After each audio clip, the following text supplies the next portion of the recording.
Mm. Welcome, Crazy Women Country friends. I'm Donna. I'm Paula, and today we have Eve Horne with us. How are you doing? How are you doing, my lovely ladies? I'm good, thank you very much. Fantastic. We're doing good. Wonderful. Well, I'm doing good. Glad to have you. Yes. Oh, I'm honoured, honestly. Yeah, honestly, it's brilliant. I love what you're doing, and I want to know more. Like, I think it's great. Perfect. So, tell us about your Unheard campaign. So I started the campaign just before Christmas, and it's a campaign for the equality of women in the music industry. As we know, the statistics are pretty dire. So I mean, producers are around 2%. I think that might have gone up slightly to maybe like 3.6 or something now. Singers, songwriters, I think songwriters are at 13%.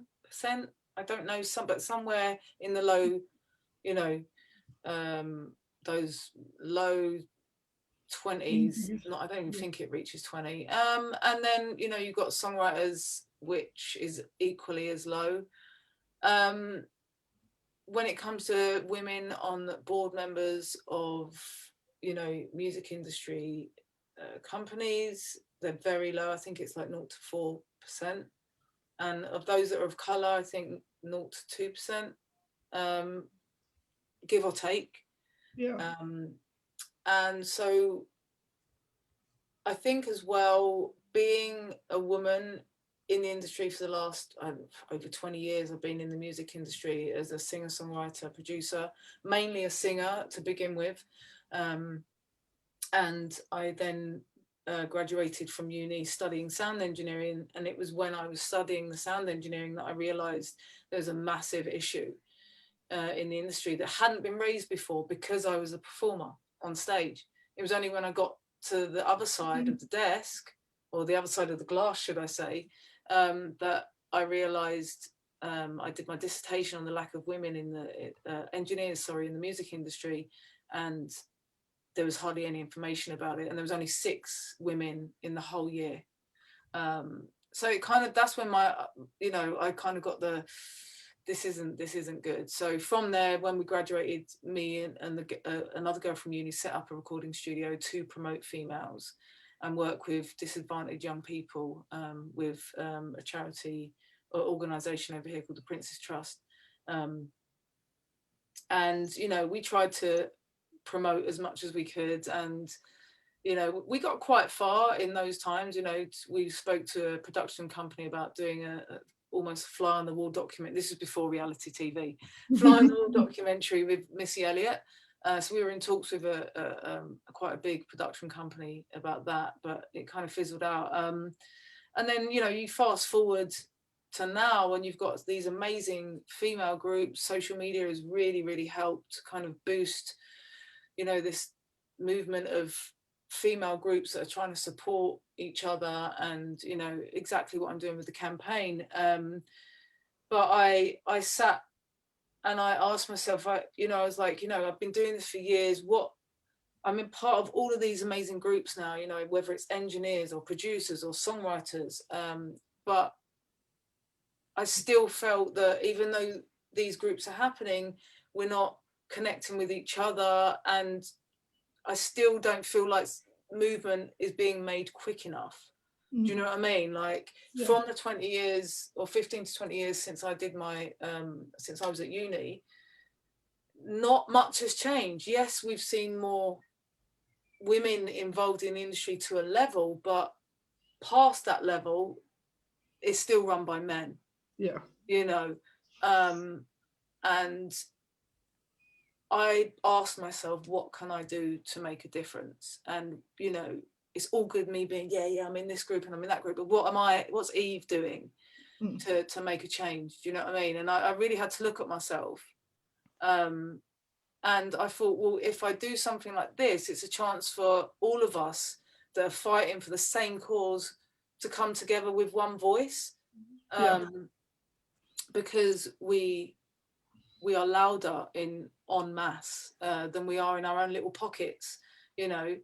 And you know, it's not to take away from anyone that's doing what they're doing, because I am literally, some of the groups I'm in are fantastic, and I know the women behind them work tirelessly for the cause, and I'm honoured to be a part of them. I just feel as an individual I have to do my part for, especially because I've got a little daughter as well. It's like, you know, she's only 2, and you know, I want to be able to have done something worthwhile for her future.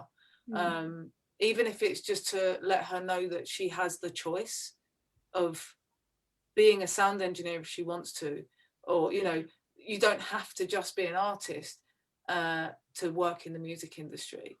There are so many hundreds of different jobs in the industry that don't involve being a performer or a vocalist, or, you know, which I guess is a stereotypical role that we feel as women we should go down. So yeah, the campaign is a t-shirt campaign, and I'm inviting anyone who identifies as female to take part, get a t-shirt from the website, and then take a photo of yourself in it, upload it to socials with the hashtags that I give you, and I will do the same. So send the photo to me, I'll upload it with the same hashtags, and the aim is to have the campaign go as visual as it can, and be as international as it can be, so that we can start making some actual physical change. And everyone who buys a t-shirt, I'm inviting them to have an interview with me so they can tell their story, which will be put into a beautiful kind of coffee table style book. And all the proceeds from t-shirts and the book will go back into training young women in production and songwriting.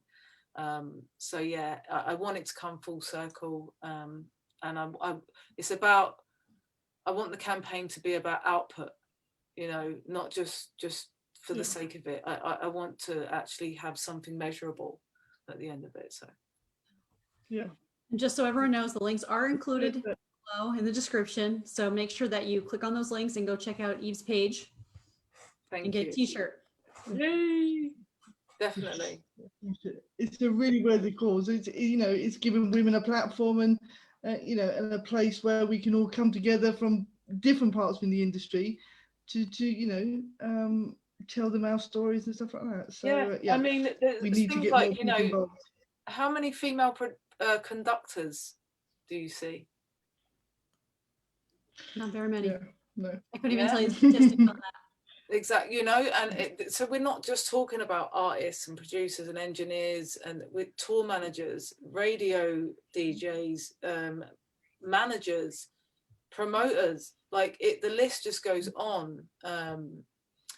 And you know, as I was saying to you ladies earlier, it's not about the individual, it's about being together, it's about us as women. And I don't, you know, also I think it's a positive thing, because since I've started the campaign, I've got so many guys that have bought t-shirts, because I support the Unheard as well, and so many men in the industry have bought t-shirts because they really support the cause and they want to help. And so I'm really, you know, want to make sure that we highlight the word together, because we can't do it alone, and it's definitely not about doing it alone. It's about doing it together to create an equal playing field, so that we can no longer worry about this stuff and we can focus on the music. You know, earlier I was in an interview and I was saying about, you know, I feel like we need to go back to the 60s and 70s, you know, when it was just like, yes, you know, feel the music and the vibe, and you know, not worrying about all of this stuff. I'm sure we're all getting very tired of talking about, but it needs to be said and conversations need to be had. And I feel that it's down to people like myself to be the representation for the young women that are coming up. And if I need to wear this to my coffin, then I shall. You know, until I see those percentages start rising. Yeah.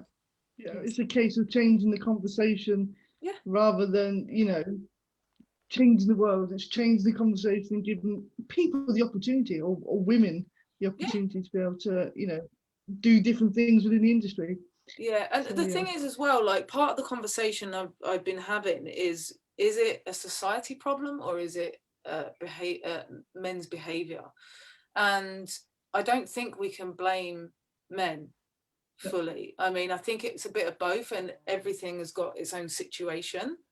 So you can't really, generalize. But I think if you look at society as a whole, the way women and men have been brought up over generations, and parents have passed down, subconscious messaging, how men go out to work and, women are supposed to do this. Yes, we all know that over the last how many years that has changed, but subconsciously something within us still is the inferior, or feels the inferior sex. In our behavior, the way we portray ourselves. Like a man will automatically be like, yeah, do this on a keyboard and be like, I'm a piano player. What? I can play, whereas a woman will be classically trained and be like, oh, I just don't think I'm good enough yet. Do you know what I mean? So just our behaviors that are ingrained in us are crazy. And men, I don't think, and once again, I'm not generalizing. I'm just thinking of specific situations from stories that have been told to me about situations that women have been in, and I feel that the men in those situations just need to have the conversation. They need educating. They need. But then again, where I think it's society's problem is everyone brushes it under the carpet. And it's like, oh yeah, but if I say something, it could affect this and it could affect that. And the guys don't want to say something because they don't want to be judged by their other guy friends and look like, so they all kind of stick together, and it's this weird thing. It's like, let's just have the conversation. Yes. Because you'll be surprised at the response. Absolutely. And, Glennon Doyle, I don't know if you've read her book, Untamed, she pinpoints it out straight out. She says, my son says I have this, specific body wash, which is very manly smelling. Why can't I have a girly smelling, or vice versa, whatever it was, and that's true. I mean, who really cares what body wash you use, or, and it shouldn't matter. It shouldn't matter, male or female. We should all be equal in that respect, that, we should all be having the opportunities based on our skills and our abilities, and if we're willing to learn and do the work and put in the work. And I completely agree. And I know I can probably hand on heart say this, that any woman in the industry will not want a man to hire a woman just because she's a woman. They want to be hired on the fact that they are absolutely talented and brilliant at what they do, based on merit, literally. It's not like, I think everyone in the industry, like all the women that are fighting for these causes, I know a lot of them personally, and they are super talented at what they do. And it's about that. It's just about being given a fair chance, I mean, we just need to have the conversation. It's just been treated equally, and saying that, you've got two CVs there, it doesn't matter whether you're male or female, who is the best one there? And you go by what's there, sort of thing, not by gender or race or anything like that. It's been given the opportunities that everybody else is getting, sort of thing. So I mean, I've been fortunate enough to have the guys that have been involved in the campaign, like they're so open and willing to learn and understand about their behavior, or the behavior of men in studio environments. They want to welcome. They're saying like, where are these? Where are they? Because we want to understand why women aren't coming through as well. So we know that something's stopping it, but we just don't know if it's a society, if it's like women not being seeing that there's other women in that space, which is definitely a problem, because, you know, where are the role models? If there's only a handful of women, they're not even going to be seen all the time. If they're not at the top and being shown to the world, they're not going to be seen. The young girls in school that might not really be academic, like I wasn't, well, I was, but not, I was way more geared to being creative, almost to the point where I was constantly disrupted because I finished my stuff and I just wanted to do stuff.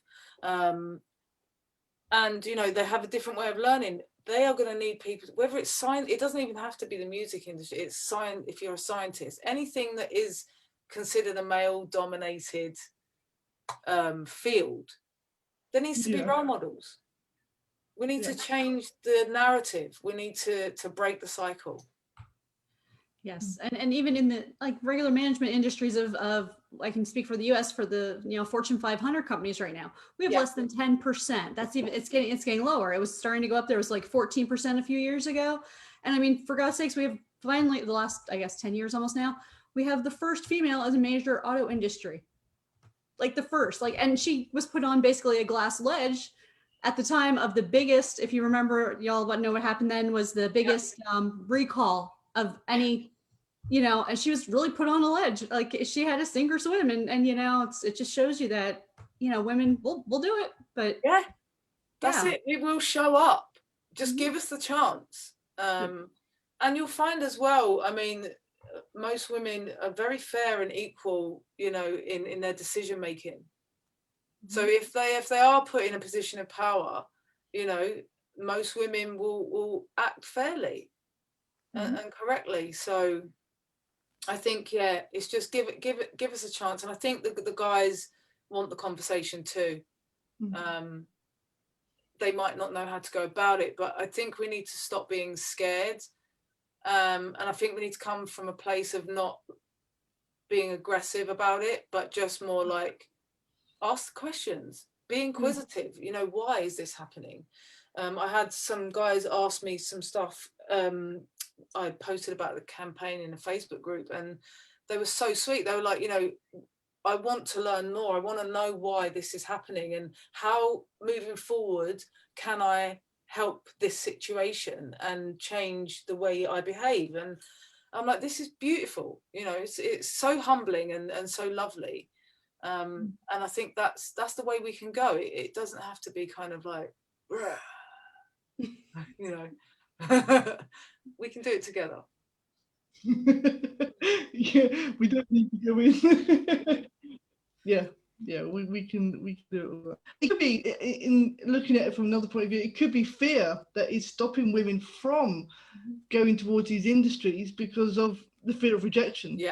You know, I think it takes a lot of guts, you know, one, to go through all the education you need to do it, and then being able to push forward and say, look, I'm going to break through this industry and I'm going to show, you know, the people that I can do this. So you need very strong women that can do it. And I think if you start getting that support from other women who are in the industry or, you know, willing to help, I think it's going to start opening doors for everybody. 100%. And that was what I was just going to say. Like, I think you do need to be strong to an extent, but then I don't think you do either, because all of these women's groups have created a safe space for young people to start. You know, I know there's loads of companies that are supporting artists. They're supporting production, whether it's, you know, Ableton you want to learn, or Logic, or, you know, Machina, which is like from Native Instruments. There's safe spaces. There's opportunities in groups as well. So if you become, you know, that's the great thing about now, is there are spaces for you to start growing, building your confidence. So, and I was saying this as well earlier, someone like myself who is quite strong-willed, I didn't necessarily need someone to look up to, but I'm like one in a zillion, you know, and not everyone is like that. And a lot of people like to, you know, you kind of are drawn towards people that look like you, things that you like, you know, and you end up finding your clique and your inspiration. And, you know, that's why I think people like myself are doing things for like International Women's Day with amazing engineers, and putting myself out there. I'm trying to be as visible as I can, so people know we're doing what we can to make some change, and you know, we're changing for the younger ones. Yeah, perfect. It's an amazing campaign, and we need to get more people involved. So, as you said, check out the links, buy your t-shirts, and let's hear your stories. Yeah, Mine. oh, bless you. Thank you. Thank you all. I haven't got a story, but wear a t-shirt. Oh yeah, you can just get a support one. It all helps. Yeah. Thank There you. you go. Guys. That'd be perfect. Thank you. Well, thank you for joining us for our live today, everyone, and look forward for the full interview with Eve coming up in a few weeks on our YouTube channel. Have a great day. See you later, guys.